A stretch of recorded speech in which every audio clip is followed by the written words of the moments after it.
What the Sam Hill's going on here?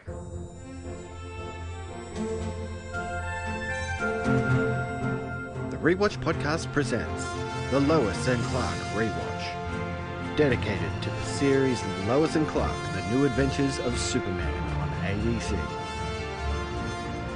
Join us each week as we investigate the origins of the Man of Steel and uncover crime in Metropolis. Send your feedback to the Rewatch Podcast at gmail.com. Join us on Facebook at facebook.com/Rewatch Podcast or follow us on Twitter at RewatchPod.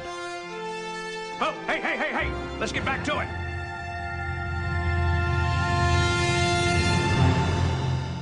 And welcome back to the Rewatch Podcast and our Lois and Clark Rewatch. I'm Corey. And I'm a Navy SEAL. That's it? That's it. Just a Navy SEAL. Fair enough. Don't worry. I'll take care of things. Well, thank you for joining us, everyone. We're discussing 2 more episodes of Lois and Clark, and our headline this week reads, Rex After All. Yes. Indeed we are. We're getting through it. Yes, we are. We're discussing Oedipus Rex and It's a Small World After All. But before we get into the episodes this week, quick follow-up. Yes, back when we discussed this guy, remember the weird guy in the alley with the gun that could hurt Superman? Yeah. We had said something. I was like, yeah, he looks familiar, but we never looked him up. And then Hortensia Willoughby on the Lois and Clark Rewatch page mentioned that she was surprised that we didn't actually catch who that was. And his name was Timothy Busfield. And I guess people know him from The West Wing he was on. And he was on 30-something, which, I mean, when that came out, I wasn't 30-something, so I could have cared less. And even when I became 30-something, I didn't think, I'll go back and watch 30-something. So I didn't know him from that. I mostly knew him from Studio 60 on the Sunset Strip. Remember that show with Matthew Perry was on it? Oh, no idea. It was only lasted 1 season, but it was kind of like a, you know how Sports Night was a look at like behind the scenes of like a sports show. Right, yeah. Studio 60 was like a behind the scenes of like a Saturday Night Live type show. It was kind of neat. It was very interesting. I remember watching it, but it just did not do very well in the ratings, I guess. Was this a post Friends Matthew Perry, or was this like? Oh yeah. This is definitely post Friends. Okay.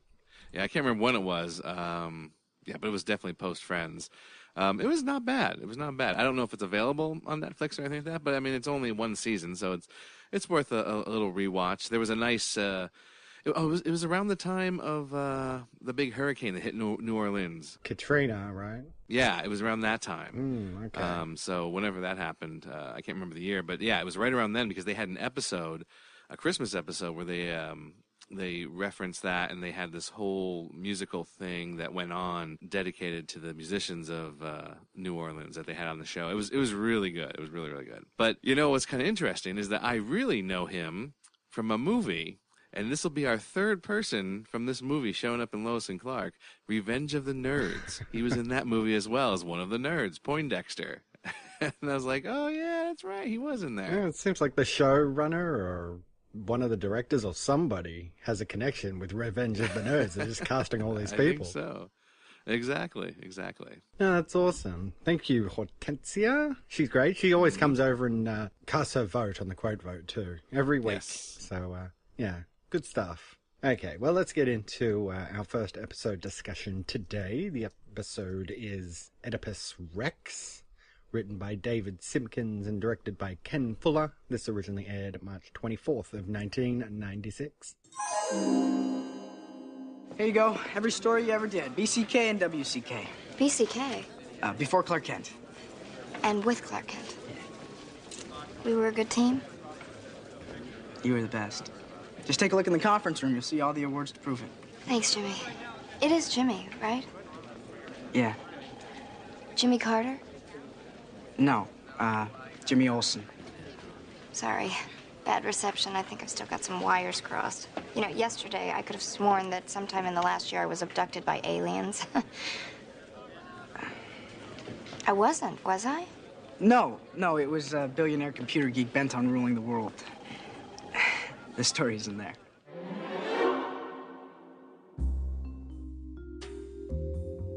Lois, having made some progress in the treatment with Dr. Dieter, is readying herself to return to work, and rather than take things slow, she demands to be put on the same assignment as Clark, since that's what she normally would have done in the old days. Together, along with Dr. Dieter, they investigate a recent theft of equipment once used by Bad Brain Johnson. The trio visits Bad Brain's mother for information about people that may have been associated with the villain, but she offers no real help aside from showing them a picture of Bad Brain as a young boy with his brother. Meanwhile, that brother, Herkimer Johnson, who has been trying for all these years to get his mother to love him just like she did Bad Brain, has concocted a plan to do just that by stealing some of Bad Brain's gadgets that Herkimer actually created but had swiped by Bad Brain. He has managed to create a device that allows him to essentially control people's minds. Unbeknownst to him, however, every time he uses the device, creating havoc throughout Metropolis, the effect doesn't work on Lois. Rather, the device activates her memories, and little by little, she starts to remember the parts of her life that she's forgotten. Clark and Dr. Dieter continue to go head-to-head about what is best for Lois, and after Clark kisses her and tells her he loves her,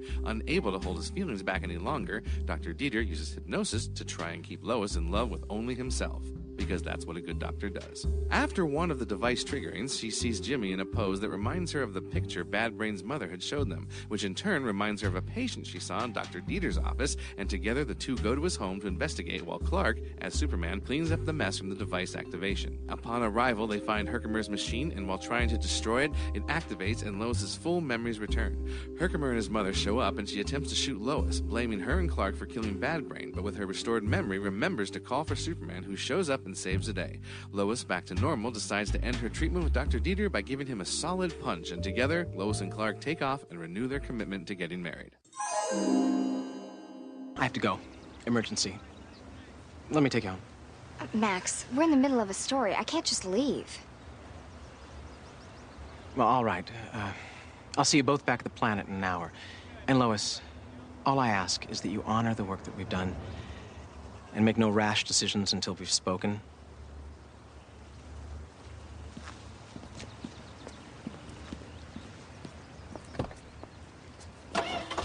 Honor the work we've done? He actually talks like that? Okay, out with it. What? I don't like him very much. No, there's something else. Okay, fine. I don't like the way he treats you. No, Clark, there's more. I know it. I can feel it. Everywhere I go, people look at me and are whispering. They suddenly stop talking when I walk over. Do you know how crazy this is making me? Lois, I don't know enough about this. I don't know the right thing to do. Well, just tell me. There's something with us, isn't there? Yes. Something big? You could say that. Well, what? Why don't you have a piece of chocolate or something? Because you always calm down when you have a little chocolate. Clark, whatever it is, it can't be worse than what I'm imagining. Am I dying? Did I kill somebody? Tell me. I can't. You will. I love you. You what?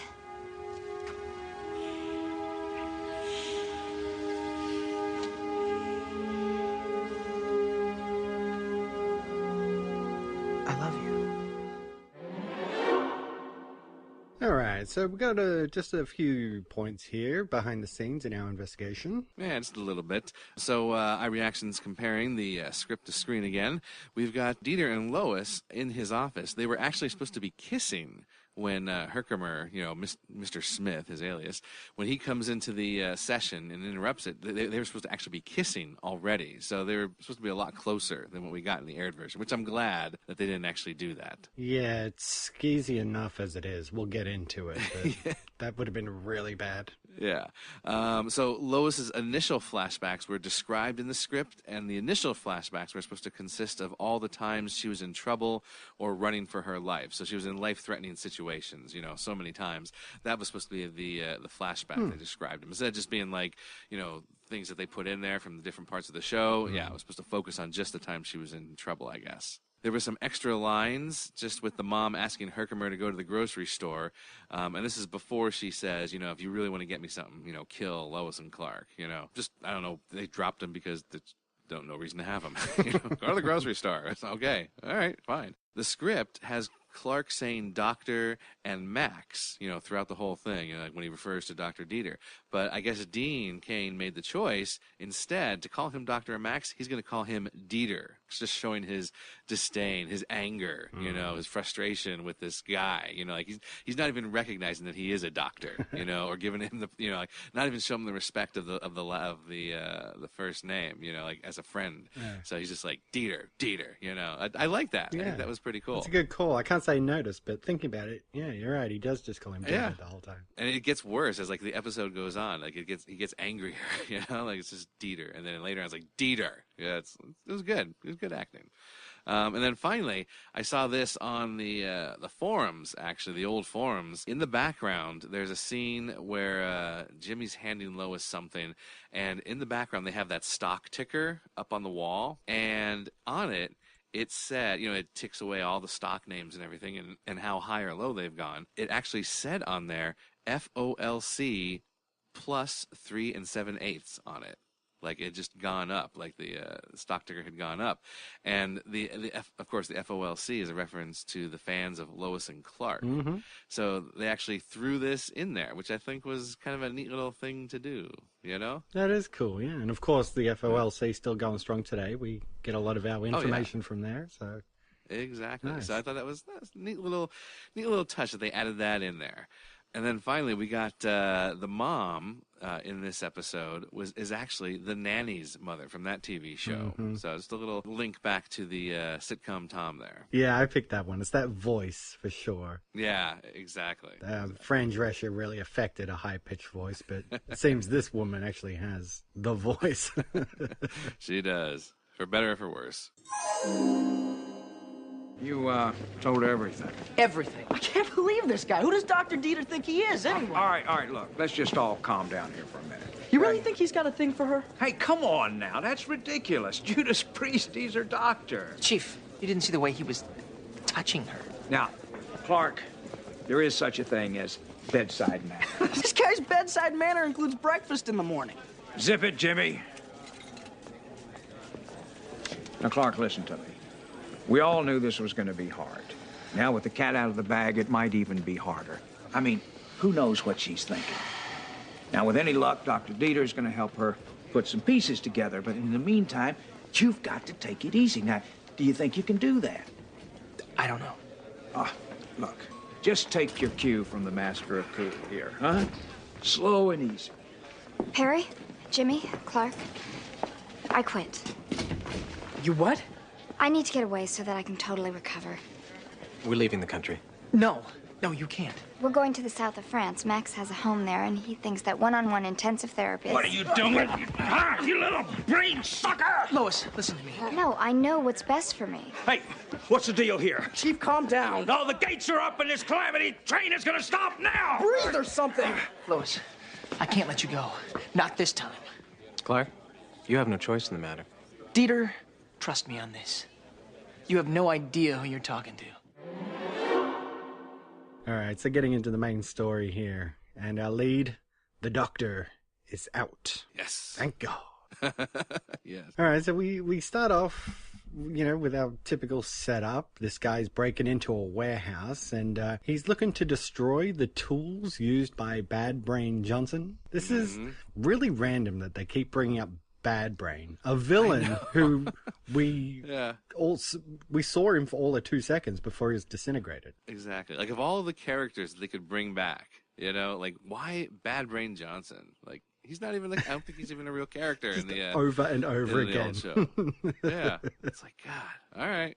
Yeah. But this guy's going on about how he was a poser and yada yada. I think we get pretty clearly straight away that this guy was the brains behind the Bad Brain operation, right? Oh, yeah, definitely. And, of course, it's going to come out that he's Bad Brain's brother, so...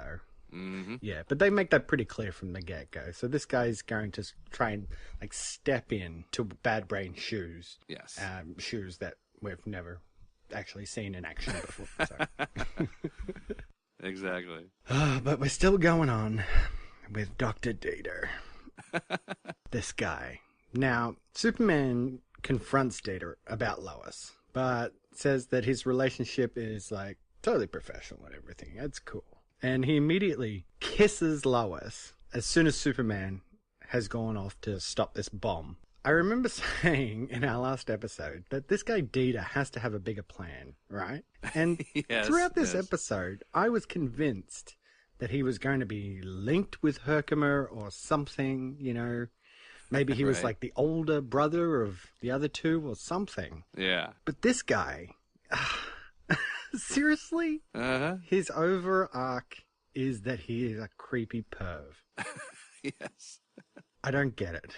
Why do this? Yeah, no, I get it. I mean, you know, you expect things to go somewhere, you know, a particular way. I mean, like, it's good when they surprise you, you know, because sometimes things will happen in a show where they do things like, oh my gosh, that's so amazing, I can't believe they, you know, and then there's other times where you're like, oh, I can't believe they did that. And that's where we are with this, you know? It's like we wanted more from this. I mean, we didn't like Dieter at all, but it would have been nice if he had something more to do than what he ends up doing. I think it's because of Superman. Like, Superman is now confronting Dieter and saying, like, there's something going on here. Like, what's the deal with Lois? Clark can never see her. Clark can't bring his parents to see her. He can't tell her that they're in love. Like, it's Right. ridiculous. But now Superman is here and he's like, seriously, like, this doesn't seem right. And he's like going, I'm a doctor and this is what I do. And then doing this weirdo shit behind everyone's back. It's just like, why would he do this? Yep. Like, is he that attracted to Lois, a woman he's just met, that he's willing to lie to Superman of all people? Well, like we said, he was supposed to have like a backstory where he must have done this before. Because remember, the nurse was like, be careful, Dr. Dieter, you know, so I don't know. Maybe they had something really planned for him, or maybe it was just a quick fill-in, you know, but I like to think that maybe they had a backstory that they were going to get, that they got rid of, you know, where he was actually going to be a serial, what do you call it, patient, get involver person. I don't even know. Yeah, it does seem like it should have been more, but maybe Yep. at the end of the day, they were just like, we just need to write this guy out, so just come up with something real quick. But anyway, it turns out that Herkimer is actually a patient of Dieter's, going by the name Mr. Smith. So it kind of just ties this whole story together. And Lois gets back to work and she's looking over old stories that she wrote and still has a few memory problems going on. You know, Lois wants in on this bad brain story, but Dieter shows up out of nowhere to interject that she shouldn't be doing this. Yes. I mean, Lois like tells him to come and tag along. Yeah. If he's so worried. So now we're going to deal with him like following them everywhere as well. It's just... It was so weird. It was so weird for them all to be together like that. Strange. I mean, I know that they had, what's his name? Scardino, you know, a couple times with him. That seemed more normal, but this was just weird. Exactly. Like the dude is like just so obsessed with getting Lois, who he doesn't even know really. Yeah. And he's going to the point where he's such a creepy stalker that he has to like hang out with them now, like interject himself into their workday and everything, and go everywhere with them. Like seriously, how did he not think that Clark was not going to catch on to what he was up to? Like Clark's already onto it. He was onto it last episode. It's utterly ridiculous, and I really don't like it. No, I'm with you. I'm right there with you. But the plot goes along. Herkimer has built this machine because he wants to prove to his mother that he isn't a loser, because his mother was like so in love with Bad Brain that she like paid no mind to him at all. I know. So it's so terrible. Like such a bad mother. Oh my God. So You know? what he's built is it kind of looks like the Sliders device, you know, the one down in Quinn's basement, does. right? But does. what it does is he calls it a turbo whammy. That's so like 1960s, 1950s comic bookish. You I know? know. It took me a second to get it too. I'm like, okay, the whammy, the hypnosis or something like that. Yes, you know, you're yeah. putting it on someone. And it activates, and it sort of makes people susceptible to suggestion. So, like, everybody's just walking around like they've got no brain, really. Right. Yeah. And, man, I was so hoping we were there, because Dieter sees the sign up on the wall that says, "Go to Tahiti." Yeah. So he leaves. And I'm like, oh, thank God he's out. But no, he comes straight back. I'm like, it was like less than a day. He flew all the way to I know. Tahiti and then came back. Exactly. This is crap. I'm with you. I'm with you. It's like, Almost got rid of him. But I can see where they're going here, because it doesn't affect Lois like it does everybody else because of her brain damage. Exactly. She starts getting the flashes of her memory coming back to her. I think it makes sense because of the whole, she can't remember, and this causes everyone else problems in their mind, so why not? It works for me. I like it. Yeah, they get into this whole thing about him, like, using the turbo whammy to rob a hydroelectric plant of some amplifiers. Yeah. So that is, like, what leads them to him. It was a pretty humorous scene, actually, where he activates the whammy when he's there. Yeah. And the guy's like, hey, you can't be here. He's like, just give me a second here. And he's like fiddling away with it. Yeah, and then he knocks it off as he tries to get into the car. I'm like, come on, that's It's kind of cool though, yeah, because he's got the helmet, and so that protects him. But it's susceptible to, like, if you whack it on something, then right. it's not going to work anymore. So I don't know. I like this actor who's playing the Herkimer character. He plays it like just that good level of, all right, I can believe that he built something like this, but he's a bit of a nitwit as well. Do you know this actor at all? He looks very familiar. Yeah, he's been on a bunch of different things. I remember him. I know he's been in Matlock. He was on Matlock for a long time. And I've seen him on there, but what I really know him from is from a movie back in the, it must have been the 90s. It was called Late Night, and it was about the whole transition of David Letterman to CBS and how, Johnny Carson was retiring and Jay Leno was there. He actually played Jay Leno. Ah. He did an okay job. He did it's Jay Leno, so a lot of people do impressions of him, and he was not bad. He was not bad at all. But that's where I first had ever seen him from, and it's a neat movie. I'm not sure if I don't think it's like streaming everywhere. I think it was like a TV, maybe a made for TV movie or something like that. But it was good. I liked it. So he was also on Lost as Dr. Arzt. Ah, right. Yes. Yes. So he's also that person, and he's the guy who, spoilers, he's the guy who knew everything about dynamite, but apparently not enough. Yeah. Great scene in Lost. Great scene. Yes. Oh yeah, no, that's really cool. Yep, that's him. Yeah, when he showed up, I was like, oh, that's the Late Show guy. It's Jay Leno. Because he's like making all these bad brain type machines. Lois and Clark pretty much try to, they pick up that there's this Bad Brain copycat out there. Mm-hmm. So this leads them to Bad Brain's mother, who is, yes, played by the mother from The Nanny. And I don't know, she's an odd character. I mean, she's very emotionally abusive towards her son, for one thing. But just a bit. When Lois and Clark are around, she's very, she's a good actor about, not absolutely hating them and wanting them dead. I thought it was pretty good. And, I haven't seen this actor outside of The Nanny, so it was pretty cool to see her in something else around the same time period, I guess. Right. I never watched The Nanny that much. But yeah, She was fine, I can't imagine any mother being that mean, to her son. Just like she was just just awful to him. I'd be like, I'm moving out, I'm out of here. I don't need this. I know. He's totally he's all about trying to make her love him, pretty much. Exactly. Yeah. And it's about this time when I'm really thinking Dita must be involved in this, Herkimer showed up at the office earlier, and he comes back later, and he's also hanging around. He's there when they're interviewing the mother as well, so I'm like, well, she's doing this, acting performance, pretending she doesn't hate them. Right. Maybe he's also involved with her, like I said, her other son or something like that, and they're not letting that go in front of everyone, just to sort of throw you off the scent. None of this is true. Nope. I'm like, by the end of it, I'm like, seriously, there had to be more. Had to be. It's all good thoughts, but not quite. Dita ends up having to go off to the office because, he gets the phone call from Herkimer who needs to see him and stuff, so he has to leave. And once he's gone, Clark is like, enough is enough. He says to Lois, look, I love you, you love me. They kiss, and she freaks out. Runs straight to Dita. I hated this because it's such a manipulation of what actually is going on, because he's actually helping her by remembering all this stuff, But then, like, he goes and does this whole hypnosis deal on her. And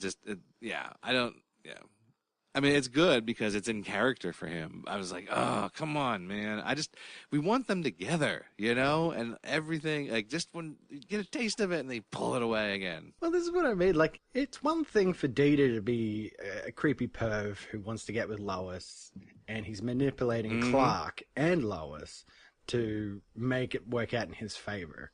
It is something else for her to show up at his office and then hypnotize her. Exactly. That's taking it up to professional level creepy. I don't know. I keep saying, I don't get it. I don't get what this guy's motivation is to do this. Is Lois really that hot and beautiful and amazing that he has to do this? You know, we get all these plots every week where someone wants to take over the world, you know, they want to steal millions of dollars. You know, they decide, well, a nice change would be he just wants to get with Lois. That's the whole point. That's his criminal masterminded plan. Just, I want to get with this woman. That's it. So they're keeping it small, I guess. I don't know. It does lead to a pretty humorous scene when Clark goes back to the planet and he's telling Perry and Jimmy about how he told Lois everything. And Perry's like, all right, so we're going to play it cool, you know, we're going to head back. Lois comes in, says that she's going away to wherever with Dieter to continue her treatment. And Perry immediately loses his shit. I know, that was great. So good. You hack, I'm going to get... That was really good. Oh, I loved it. Best scene of the episode, in my opinion. Mm-hmm. Oh, definitely. So, Dieter tries to leave with Lois, but the whammy goes off again. And Lois activates the power of montage. I mean, before she was just getting some memories, but this time it's like a full-on montage sequence of her with Superman and all this stuff. Mm-hmm. It cracked me up, actually. So I didn't notice. To me, it was just like, oh, here we go. Memories back again. I didn't notice it was more of a montage this time. And I think it might have added that they inadvertently hit that music as well. So everyone's dancing around. We'll talk about that. Yeah, we'll talk about that. That kind of just gave me this montage feel as she's doing all the remembering. Right. And she remembers Superman kissing her. And, of course, Clark has to fly. He has to get out of there. And Lois remembers Mr. Smith at Well, the that's because office. Jimmy gives her the thumbs up, or he gives Clark the thumbs up, because Clark is rushing off, and he gives her the thumbs up, and that sparks the other memory of Mr. Smith giving the thumbs up in that picture. And, of course, that means that Lois, without Clark or Superman, heads off to intercept Herkimer with Data following quickly behind her. And you're like, "Arr." Which is, you know, now that I think about it, it's kind of good. We're starting to see a little bit of the old Lois here. You know, where she's just going to go. She's going to do what she's going to do. She's going to investigate this. She doesn't care if someone's going to help her out. I'm doing it. I'm going. Exactly. Getting back to the good old Lois. Mm-hmm. And, of course, they uncover the whammy device, accidentally turn it on again. So she's like right next to it now, getting the full blast. Mm-hmm. Herkimer overloads it, trying to force his mother to say, I love you. She still doesn't get there. I know. She just won't do it. That's what I'm saying. She's so awful. Like, she does not actually love him at all. Like, she can't even bring herself under mind control to say that she loves him. It's just, It's crazy. So Lois gets all her memories back. She absolutely just decks Data right in the face. I know. We were all like, yes! You know, that's a stand-up on the couch moment. And I'm there going, so he's just a run-of-the-mill pervert. That's it. That is it. And then up in the clouds, Lois takes her engagement ring back from Clark, and they kiss. They do. Back together at last. But still not married. Not married. No, not married. And we'll talk a little bit about that in the next episode. But yeah, not married. Not married. All right, so some bylines for this episode. The Metropolis Museum of Crime. This is from the movies, right? Is it? I thought don't remember. There was the part where it was either 3 or 4, the one with Nuclear Man, and they have a strand of Superman's hair holding up like a 10-ton weight or something like that. I swear that was during a tour of the Metropolis Museum of Crime. Oh, see, I remember the strand of hair. I didn't remember it was the Museum of Crime. But yeah, that's cool. That's a nice little tie back. Because they just had all the like Bad Brain stuff in storage there, ready for a new museum display that's going to be coming up or something. I'm like, oh, okay, that's kind of cool. Like, a lot of stuff does go down in Metropolis. It makes sense that they would have a museum of crime. Exactly. Although it does make me think of Demolition Man, in a way. If you ever saw that one. That Museum of Crime was pretty good. Yeah, I've seen it, but it's been so long, I'm not sure I remember all the little details. So, Data makes it look like Clark is confusing Lois at one point. Did you get all that? Yeah. Like all those subtle things that he would drop in to make it look like it's Clark's fault that she's confused, and they were talking about Ben-Hur and the Ten Commandments and what it what was the a funny difference was. conversation. Yeah. And like I thought it was good though, because like it calls back to the whole Tempest thing, you know, the timeline. She remembers Charlton Heston as president and everything. And Right. yeah, it was fun. It was a fun little scene because like he's, you know, Clark's like, yeah, she's right, but it was an alternate timeline. And Dietrich's like, have you had therapy before? You know, it's like, no, this actually happened. Yeah, she was like remembering things from movies rather than real life and stuff, and it ends with that punchline about, but Soylent Green is people, right? Yeah, that was good. You're like, yes, but it's not It's real. people. It's a movie.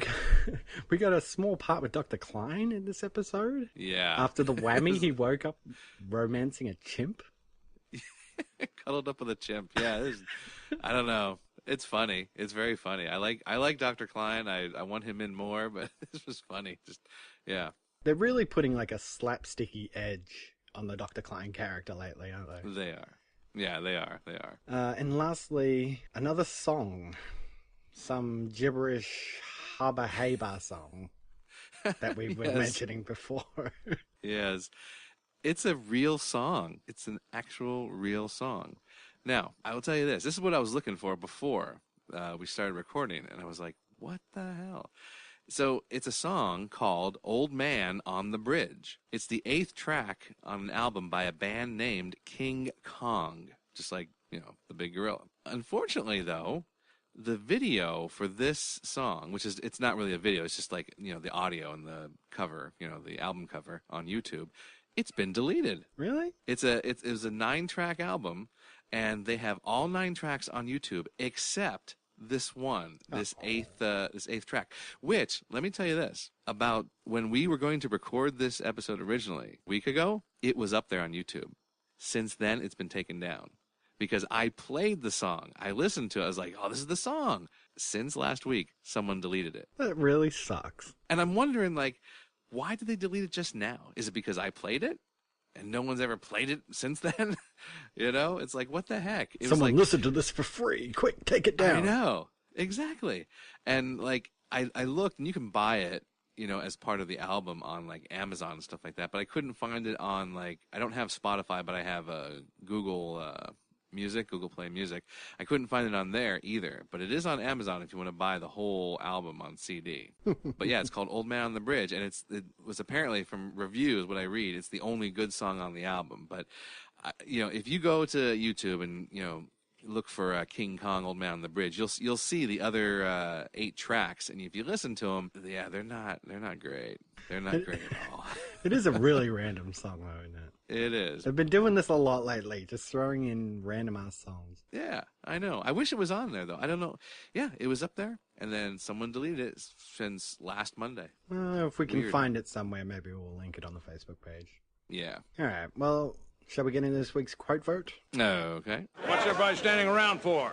This is a newspaper, not happy hour at Buckingham Palace. What are we here, the Daily Planet, or second stringers from the Weehawken Gazette? Am I making myself perfectly clear? So, a couple of weeks gone by, so we had a few votes, and we got a winner, so let's get straight into it. Cue the music. Bobcat Goldthwait works in the basement. Sean Connery yells out to him, "Bobcat, Don't come down. It's not ready yet. I wouldn't come down there if you paid me. It stinks. Now, what the heck happened to my Mixmaster? I needed a switch. I need a carrot cake for my taxidermy potluck party, and now I can't make one. I'll fix it. No one shows me any respect. Not you, not the butcher, not those gnomes at the fancy mart. Nobody. Always taking advantage and ruining my day. Everybody except me is an idiot. Everybody? Everybody. I know what I'm talking about, but nobody listens to old guys. I'd listen. Because if you didn't, I'd wait until you were asleep and pour hot water in your ear. Again. Yay! And scene. That was a great one. Yes. She's such a bad mom. Bad mom. I was like biting my tongue halfway through there. I'm like, I'm going to ruin it with my crazy laughter. All right, well, let's get into the second episode discussion. Today, the episode is It's a Small World After All, written by Pat Hazel and Terry Hatcher, and directed by Philip Scriccia. And this originally aired April 28th of 1996. I miss the days when you didn't know how to pronounce Scriccia.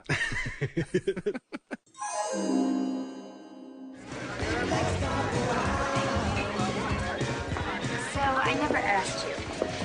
In situations like this, are you a mingler or a clinger? What? A mingler or a clinger? Do you hang on the hip all night, or do you like to split up and circulate? No, no! Excuse me. Lolo? That's what my good friends called me in high school. Smile, please. You look wonderful, as always. Annette Westman. Oh, hi. I'm Clark Kent. Lolo's fiance. Oh. You must have been one of her good friends. No, we barely spoke, right, Lolo? Well, we did. You look great. Really? Like I'm ready for the prom. Not that I would know. I never actually went to a prom. Lolo! It's Lois. Julie! Oh, look, I really want you to meet Julie. Annette, why don't we... No, all go over you and go say- on. Run off to Julie. It's like the old days.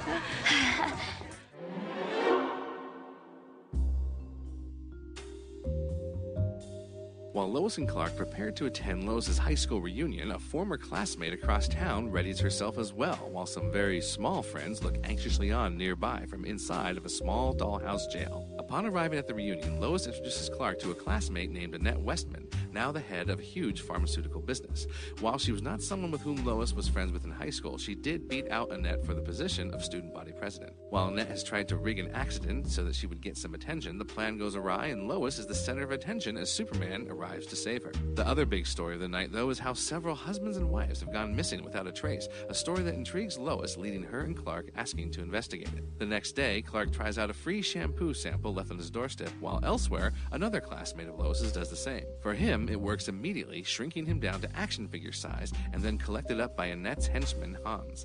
However, when Hans goes to collect Clark, he cannot, as the shampoo has a much slower effect on Superman's Kryptonian physiology, and makes an excuse and leaves his apartment quickly. As the day goes by, Clark finds himself shrinking and goes to Dr. Klein for tests, while Lois meets with one of the wives of the missing husbands, who mentions that an exterminator was seen near their house at the time of the disappearance. She heads to Clark's apartment and has a brief altercation with Hans, who escapes but drops the shampoo bottle, shrinking a plant, leading Lois taking it to Dr. Klein to find an antidote. Lois reasons that the exterminator from the company, named Snoil, which is lion spelled backwards, her high school mascot, must have a connection to Annette, a chemist who could have created the shampoo and seems to always be around, comforting those who have had their spouses suddenly go missing lately. Lois faces off Annette, who reveals that she was behind it all as a revenge plot against those who scorned her in high school, and she shoots the intrepid reporter. Luckily, a tiny Superman had arrived earlier to help break out the doll-sized captives and stops the bullet from killing Lois. He pushes a couch across the room, and Annette accidentally exposes herself in the shrinking chemical, causing her to shrink away into nothingness, while Dr. Klein comes up with an antidote and returns everyone to normal size. You wouldn't believe what happened to me this morning when I was getting ready. Actually, I heard about the volcano. Nice work. Oh, 1 latte, double sugar lumped, fat full, just the way you like it. thank you. No, I just stepped out of the shower, and in walks this exterminator guy looking for rats. You're kidding. Do you see anything? No, I was wearing a towel. Uh-huh. Clark, listen. Yeah? We've never really talked about this, but just how dead set are you on me changing my last name to Kent? Well, Because, it is my professional name. And marrying you is a huge part of my life. Don't get me wrong, but, so is this. And I don't think I'll feel one bit less married to you by holding on to a name that has taken me really years to establish. Of course, you have tradition on your side, but, I've never understood why women have to do all the changing. They change their name when they get married, they change their body when they have a baby. Lois, Yes.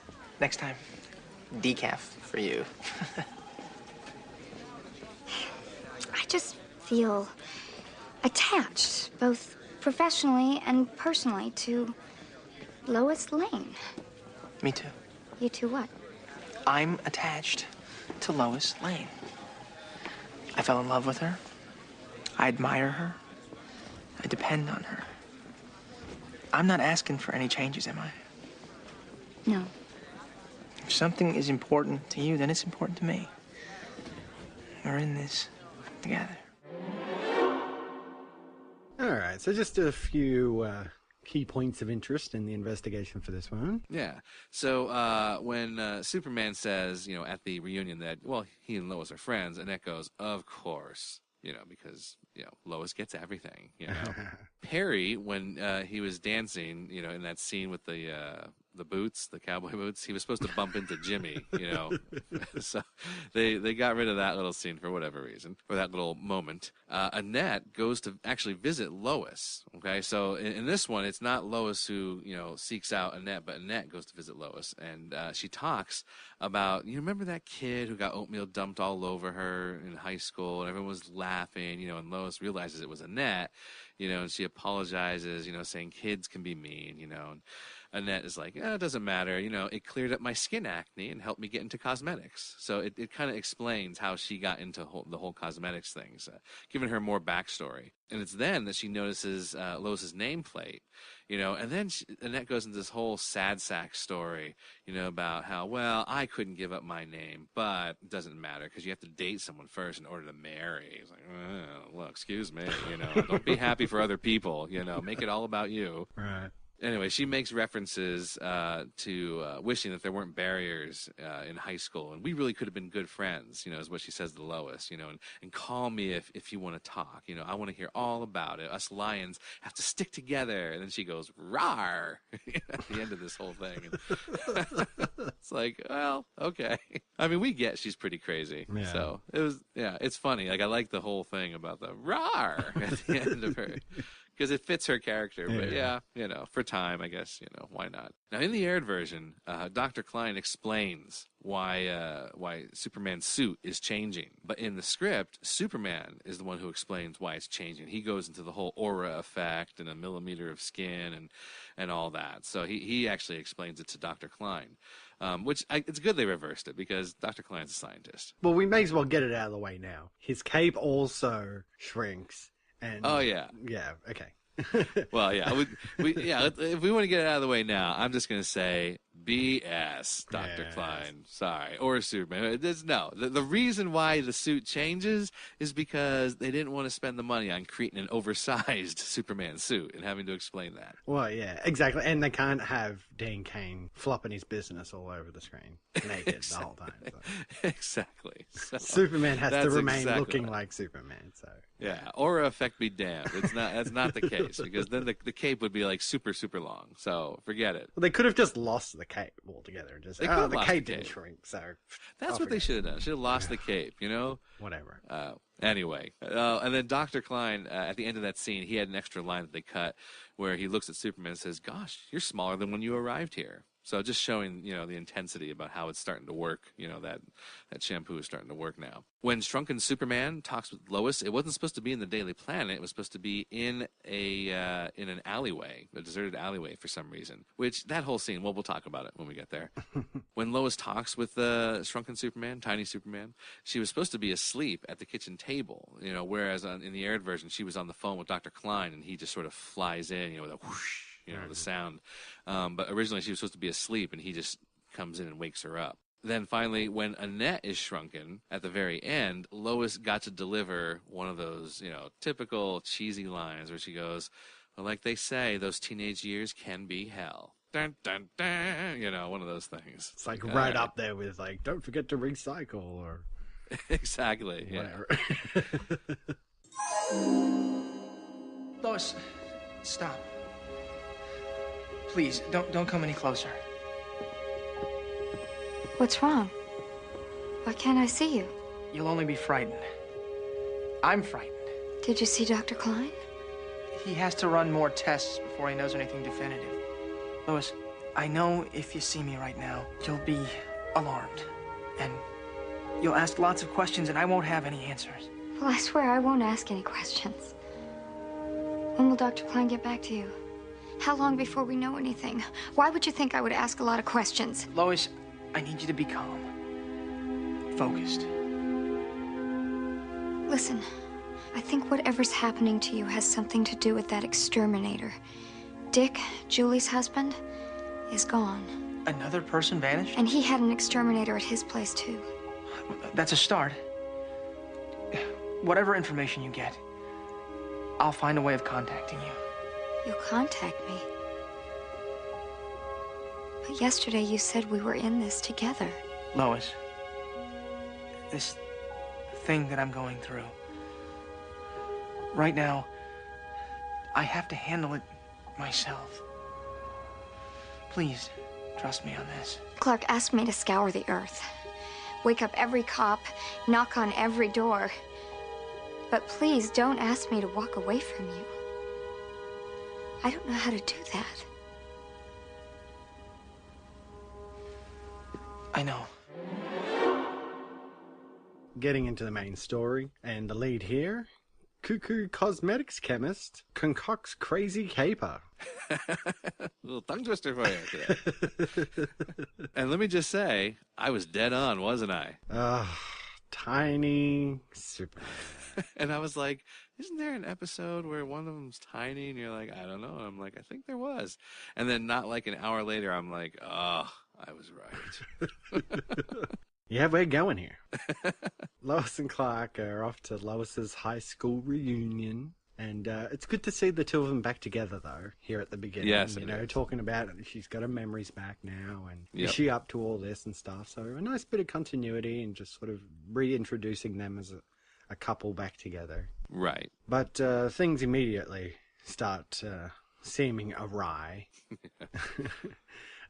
Because we hear about these classmates, and I think we actually see them first, don't we? Because they introduce us to Annette, and she like lives alone, creepy cat lady, and she shrunk these classmates down to tiny size. This is Debbie and Les, and she's got them in like a Lego jail cell or something. Yeah. Yeah, Like, thinking about it now, I think they should have waited to reveal the small people till later. I think so as well. You know, right away we know she's the bad guy and what she's doing. We know her whole plan right now. They should have held off, I think, a little bit. Yeah, exactly. Because we immediately go to the reunion scene. Yes. And she's there, and Debbie's husband, Joe, is like down and out because his wife's gone missing. So, Yes. you know, if they sort of let that play out for a bit and then reveal that Debbie has shrunk them down and kidnapped them. This isn't really a byline, but do you know who Joe is? No, I didn't recognize any of these people. Yeah, Joe is a football player. He was a big old football player back in the day named Steve Young. No, I didn't. No. Was he a friend of Dean Cain's or something? So He may have been. gave yeah, a friend he a may have break been. or something? I mean, I'm not like I'm saying it like you don't recognize Steve Young, like I'm a big football freak. But no, I have no idea. Like if I hadn't read this, if I hadn't read this on one of the review sites or whatever, I wouldn't know who he was either. So, but yeah, he was a football player that they got to guest star from the NFL. So I guess he may have been a friend of Dean Cain, or maybe he was trying to break into acting. I don't know. But yeah, so that's Steve Young. But now here's the funny thing. Les, you were talking about Debbie and Les. Les is actually someone famous too. He is Jim Hanks. What is he, like Tom Hanks's brother or something? He is Tom Hanks's brother. Wow. He is. Which is so funny because like I knew about this, but just this past weekend I had a conversation. We were in the toy store. I was telling my girlfriend about they had a Woody doll there, and I was playing the with the Woody doll. I was playing. That doesn't sound good. Playing with Woody. I was pulling the string on the back of the Woody doll, and was doing the lines from Toy Story. And I said, that's not actually Tom Hanks's voice. That's actually Jim Hanks's voice. That's his brother's voice. His brother gets all the like toy work, for like voice acting for stuff like that. Yeah, so I was like, oh, that's neat. And then when I was looking up the IMDb for this page just this morning, I was like, oh my gosh, Jim Hanks, is that? Yes, it is. And that's him. That's Tom Hanks' brother there. So I thought that was a neat little tie-in there. It's weird how things work out like that. Yeah, it was kind of cool. Anyway. Yeah, so we get in the whole thing. Annette, she's obviously the girl who was picked on in high school, And she's got this vendetta. So she's like, she's in the cosmetics industry and she's stumbled upon this thing that shrinks people down and she hides it in shampoo and gives it out like free samples. And of course she has a weird henchman guy, Hans, just, 1-800-henchman. Send me a henchman. Exactly. All these people have henchmen. And she's trying to like become the center of attention at the reunion by having Hans drop a disco ball on her or near her. But of course Superman flies in and saves Lois instead, so Lois gets the one up on her. Yeah, it's a typical kind of plot really, right? Yeah, it is. Lois thinks there must be a connection between these missing spouses, Les and Debbie. She begs Perry to let her take it as a story. And Perry's like, that's a story just begging to be told. His wife left him. Let's investigate this one. It's pretty funny. Of course, Annette, she sends the shampoo sample to Clark because she wants to get back at Lois as well. Yes. And she feels that they will be so upset about losing their spouse that they will turn to her and accept her friendship, I guess, making her feel good about herself. That's what I got out of it, that they would just, that she didn't have any friends in high school, so now she's going to get friends this way by being there when they need her, when they need someone a shoulder to cry on. She's going to be that shoulder. It begs the question, why don't you just kill him? Yeah, exactly. Why keep him around even? Exactly. What, she's going to bring them back to full size later once they are friends? But they know who she is, so exactly. She's going to keep him locked up in their little Lego playhouse forever? Exactly. It's funny that she gives them, like, stupid costumes to wear. So it's like a tuxedo and a cowboy outfit and stuff. It's really weird. You know what would have been funny? If Jim Hanks was wearing the cowboy outfit. I don't think he was, but it would have been funny if he was. There's a snake in my boots. Because it would have been great. I didn't mind this part of it, the fact that, like, Clark uses it, but it works a bit slower on him because he's Kryptonian. The leading up to it, I also thought was kind of interesting. His glasses won't stay on, and, eventually the sleeves on his shirt are just a bit too long and all that kind of stuff. Like, it's not like a big effects heavy kind of thing, and obviously he's not smaller than he actually is. But the way they portray it by just putting big clothes on him and stuff, the way they position the camera so he appears a bit smaller when he's talking to people, I didn't mind that. Like, that aspect of it was interesting. Yeah, it was all right. They didn't, it's fine. I'll go with it.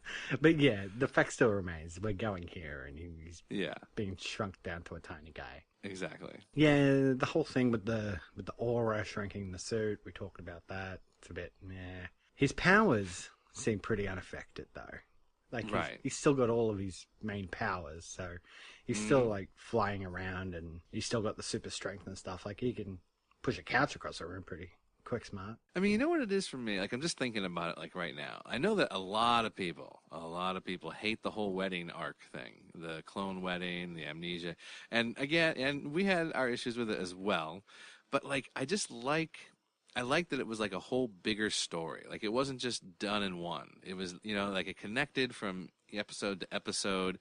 And this is what I kind of remembered. Like, when I originally said with Lois and Clark, we'll get some continuity, I kind of meant that it wasn't just like one episode stories. It was like a multi-part story that was being told. And that's what I like about it. And this is, now to me, I'm like, well, this is just like another one-off that could have been aired pretty much any time. And it's just like, we'll never see Annette again. Well, it's like, we're not going to come back to this. It's kind of just like, it's okay. I just had to get that out there, just thinking about it right now, about how we're talking about, we're going with it, but it's like, it's a one and done. Yeah, well, I can agree with that too. Like, we knew that something was going to get in the way of the wedding. And at least they're letting this play out as the season goes. And quite frankly, I don't think this season is going to end with them being married.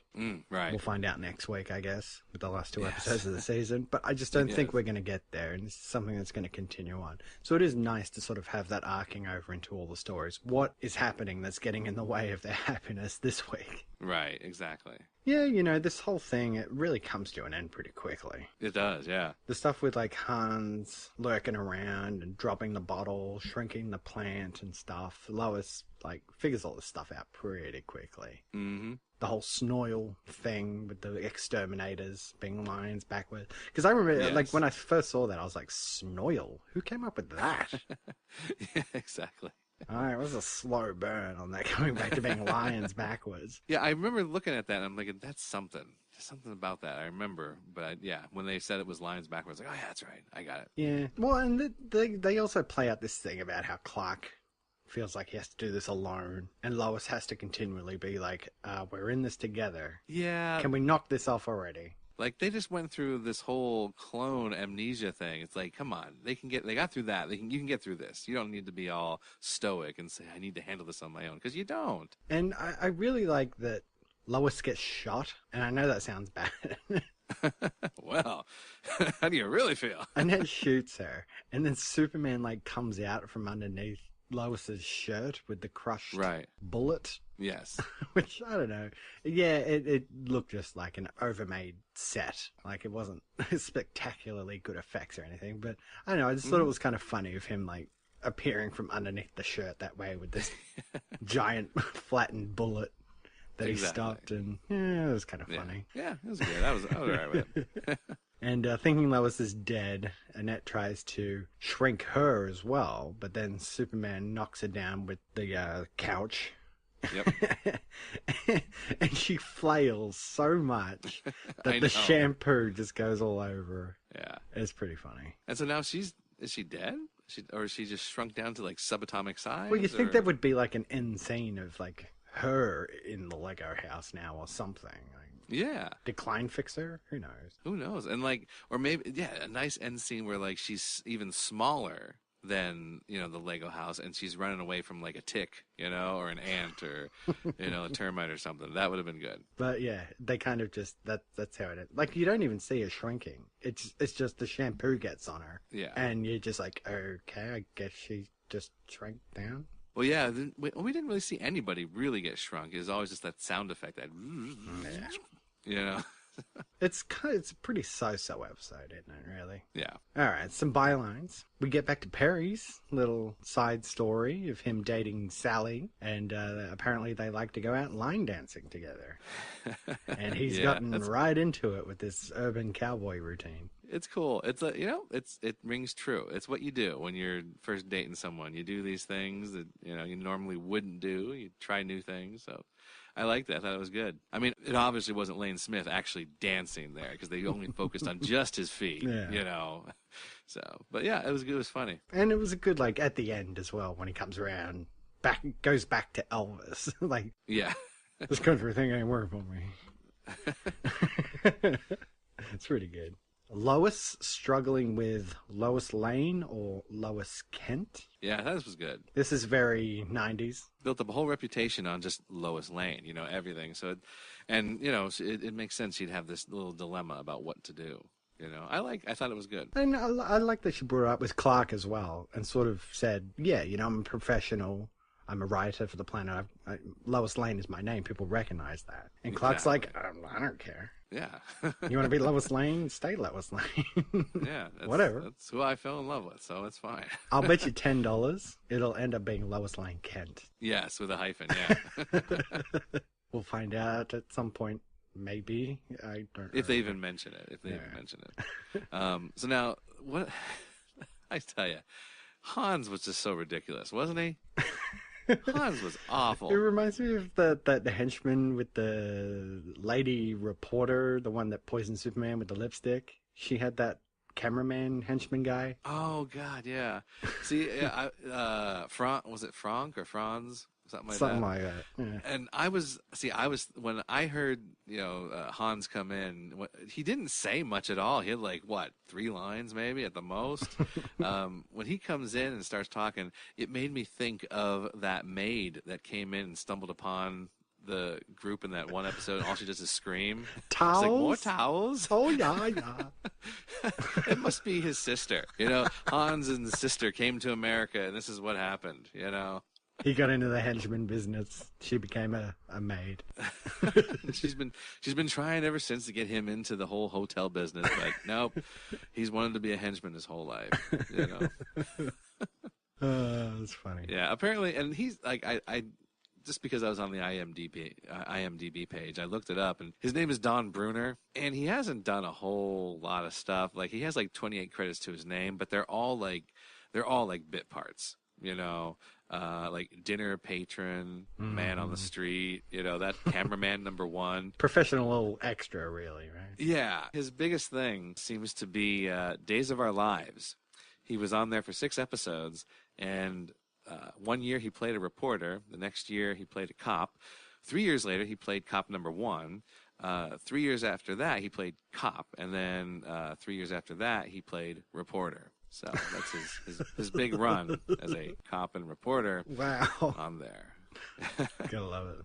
Oh, I should say, he was on Knots Landing as well. He played waiter, and then 2 years later he played a waiter, and then that same year he played waiter number 2. So there you go. Hasn't done a whole lot. Hilarious. But, you know, it's all right.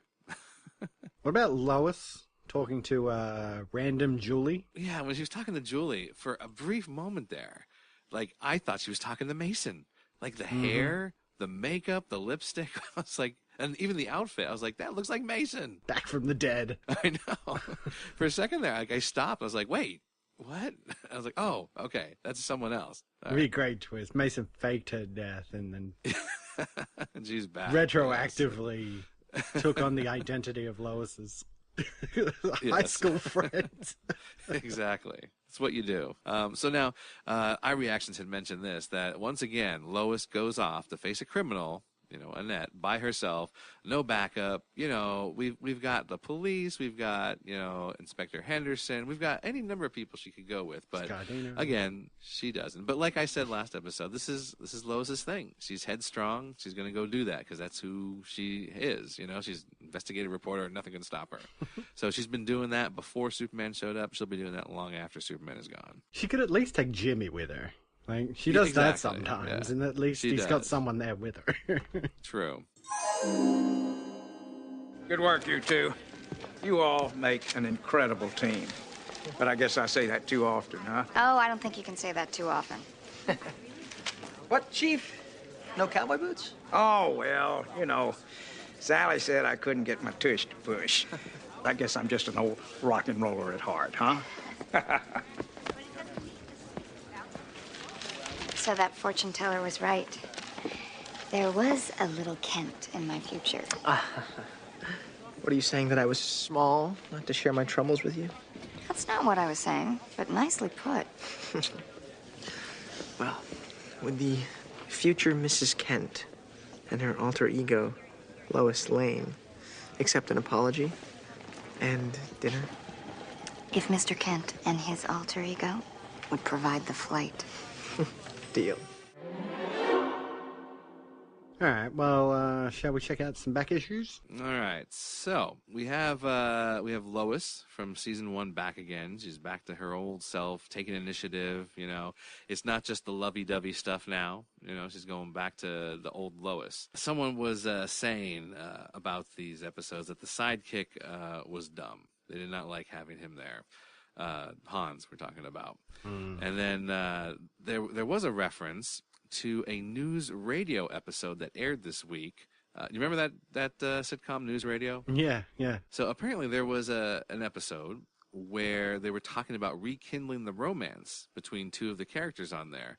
And the people were saying, well, I hope that ABC takes note that romance can work in a TV show. You know, it doesn't have to be all action. Like, it can work to be in love, for the characters to be in love. And so I was like, well, that's good. You know, it's a good thing. So Zoomway, you know, had a little bit to say about this, and she was hoping that the powers that be don't misinterpret the ratings, because people were really annoyed by the whole, you know, amnesia thing. And they were said, oh, I'm done with this. We're done with this show. You know, that whole thing. The ratings go down as Lois and Clark are getting back together. And it's like they just, that might tell the network that fans don't want them together. But they do want them together. They're frustrated by the fact that they're not getting together. That's why they're giving up on the whole thing. So yeah, it was quite a good viewpoint, I thought, because I didn't even think of it that way. But yeah, people were like annoyed that they weren't getting together, so they're not watching. And yeah, it can be quite annoying when arbitrary things like ratings and viewership get in the way of how they're going to write the story. Like, right. How about you just make up your minds how the story's going to go and follow through? There was also discussion of where and how to write to ABC and Robert Singer. They were talking about, say that you want romance back in the show. Don't just say stuff like, you guys suck, stupid storyline. They said explain intelligently, describe what you're looking for, and then there was a lot of talk about wanting to get Robert Singer out and some woman named Lee Raglan in. I don't know who she is, but I guess maybe another producer or something that was doing other shows at the time that they were a fan of, so they wanted to get her in.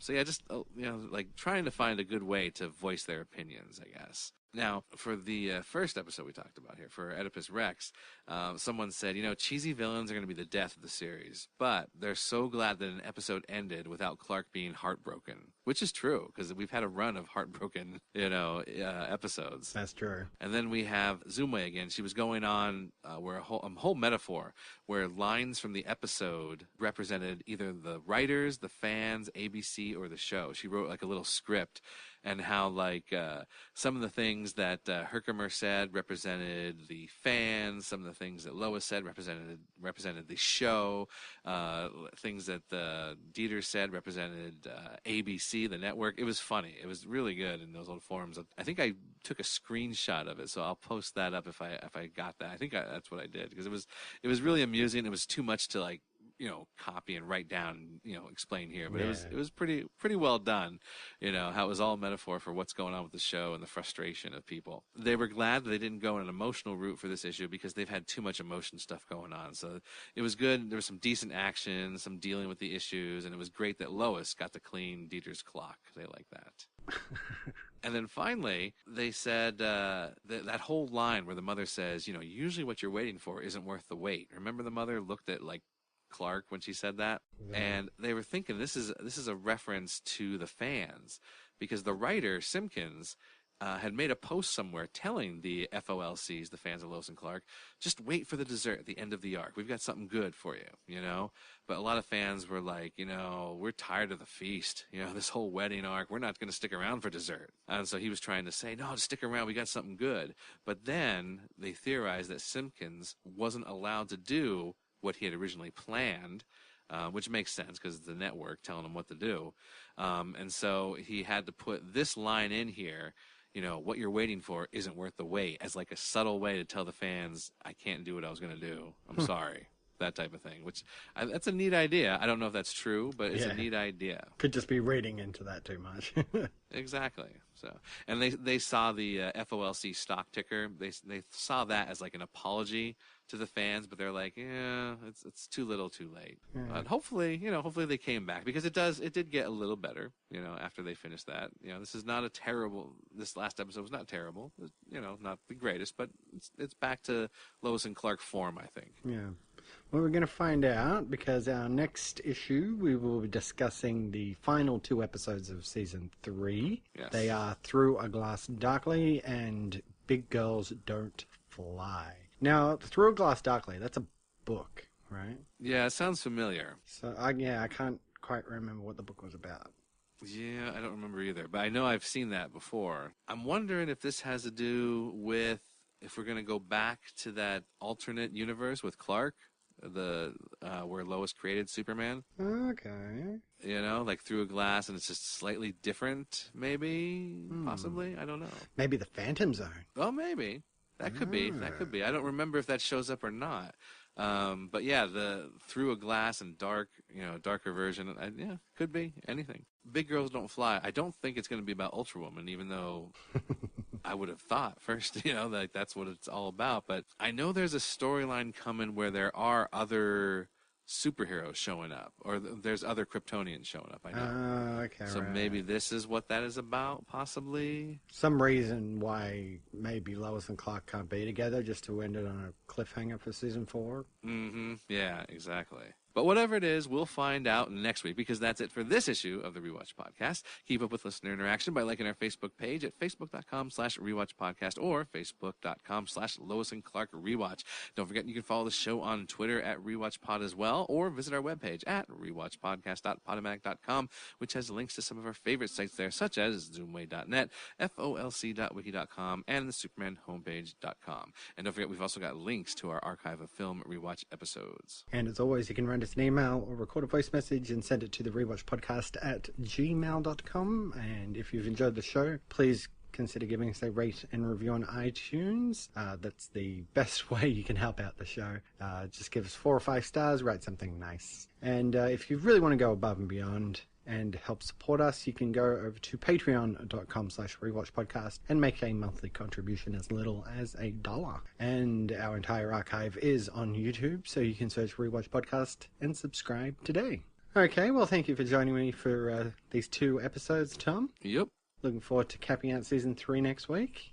Yes. And I will just say until next time, I guess I'm just an old rock and roller at heart. We gotta fly. The Rewatch Podcast is not associated with Warner Brothers Television, ABC, Gangbuster Films Incorporated, or Roundelay Productions. Don't believe everything you see on TV. The use of any and all copyrighted material is only for parody, news analysis, critique, or educational purposes as provided in United States Code Title 17, aka Fair Use. Let's get legal on this. Music provided by Kevin McCloud at incompetech.com. Great shades of Elvis. Copyright 2016, The Rewatch Podcast. Where are your beepers? We'll be in touch.